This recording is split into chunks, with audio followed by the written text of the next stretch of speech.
Ever since my parents' untimely demise, I had been imprisoned in the cold, shadowed halls of the castle, a mere puppet dancing to the whims of my wicked stepmother, the queen.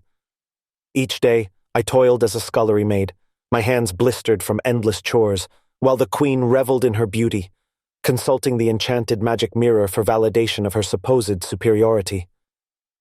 One evening, as I hummed a melody while scrubbing the castle floors, a handsome prince stumbled upon my secluded world. Enchanted by my song, he stood entranced by the entrance, his eyes reflecting the stars that adorned the night sky. We exchanged words, our hearts weaving a connection that transcended the barriers of our predetermined roles. Unbeknownst to us, the queen was lurking in the shadows, eavesdropping on our fleeting moment of connection. Consumed by jealousy, she sought affirmation from her magic mirror, only to be confronted with a bitter truth. The mirror declared that I, Snow White, had surpassed her in beauty. Enraged by this revelation, the queen's cold heart ignited with a fiery wrath. Determined to extinguish the threat I unknowingly posed, the queen summoned her loyal huntsman. With venomous words, she commanded him to lead me into the depths of the dark forest and deliver my heart in a jeweled box as a twisted trophy of her triumph. The huntsman, torn between loyalty and humanity, could not bring himself to carry out the queen's sinister plot. In a moment of mercy, he revealed the queen's intentions and urged me to flee into the unforgiving woods, vowing never to return. Terrified yet resolute, I escaped the clutches of the queen's malice. Lost in the labyrinthine forest, my heartbeat in sync with the rustling leaves overhead, I stumbled upon a quaint cottage nestled in the shadows. The air hummed with an eerie stillness as I cautiously approached. Inside, I found 7 small chairs arranged around a table, as if waiting for the laughter of children that had long vanished. As the darkness closed in around me, the only companionship I found were the rustling leaves outside and the silent whispers of the wind.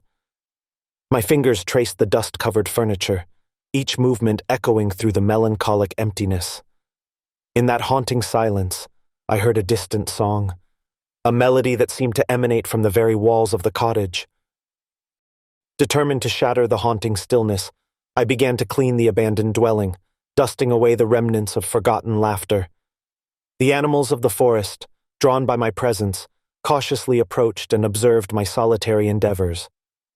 Together we sought refuge in the mundane tasks of daily life, creating a semblance of order in the desolation.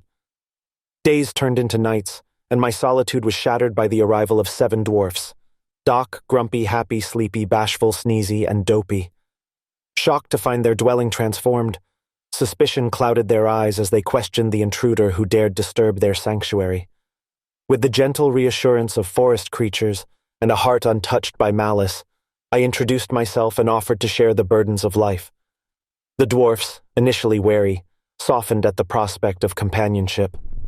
Grateful for the warmth that had returned to their home, they welcomed me into their lives. During the day, they toiled in the nearby mine, extracting jewels that glittered like fractured stars in the earth's embrace. Evenings were filled with shared laughter, music, and dance, as we forged an unlikely family amidst the whispers of the ever-watchful forest. Little did I know that the queen, consumed by a relentless rage, had not relented in her pursuit. The magic mirror, revealing my continued existence with the dwarfs, fueled her malevolence. Driven to madness, the queen crafted a poisoned apple, its gleaming surface hiding a slumber-inducing venom within.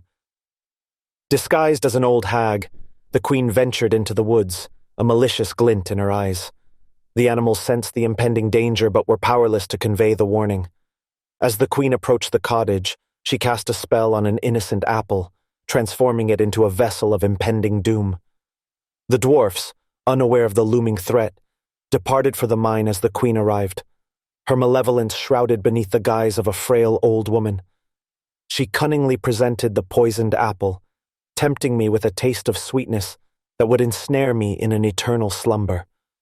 The animals, however, saw through the queen's deceptive exterior, sensing the danger that hovered in the air. Their desperate attempts to warn me were in vain, as the queen, with a sinister smile, convinced me to take a fateful bite of the poisoned apple. In an instant, the venom coursed through my veins, and darkness claimed my consciousness. As the queen retreated into the shadows, The animals, burdened by the weight of their silent witness, raced through the woods to alert the dwarfs. The once tranquil cottage now bore witness to an unspeakable tragedy. My lifeless form lay in repose, a haunting slumber that mirrored death itself. The dwarfs, returning from their day's toil, were met with the chilling sight of their beloved friend ensnared in the grip of a malevolent enchantment. Despair clenched their hearts, and a somber silence fell upon the once jubilant abode. With the gentle guidance of the woodland creatures, the dwarfs fashioned a glass coffin to cradle my lifeless form. Placing me within its transparent confines, they stood guard, their vigil an echo of grief that reverberated through the depths of the forest. Meanwhile, the queen, basking in her perceived triumph, sought assurance from the magic mirror. Expecting the mirror to affirm her eternal beauty, she was met with an unexpected revelation. The dwarfs mourned, but Snow White still lived. Enraged by the mirror's defiance, the queen, fueled by a desperate determination, ventured into the forest. The dwarfs, unaware of her approach, were caught off guard as she appeared on a cliff overlooking their sanctuary. In a fit of malevolence, the queen attempted to crush them with a boulder, her icy laughter piercing the night. Yet, fate intervened with a wrathful strike of lightning, causing the cliff to crumble beneath the queen's feet. The earth itself seemed to reject her, and she met a gruesome demise beneath the weight of the tumbling rocks. The dwarfs, spared from the queen's final act of malice, returned to the cottage to find her lifeless body. The twisted chapter of their lives concluded with a grim sense of justice. The forest, forever vigilant, sighed in relief, the echoes of malevolence vanquished by the forces of nature. With the queen's demise, the enchantment that bound me began to wane. The glass coffin, once a silent testament to despair, now flickered with the promise of life. In the stillness of the forest, a princess, guided by fate, arrived at the scene, drawn to the haunting beauty that lay within. With a tender kiss, she awakened me from the death-like slumber, breaking the curse that had held me captive. The dwarfs, the animals, and the very essence of the enchanted forest rejoiced as life returned to my once lifeless form. Thank you so much for listening.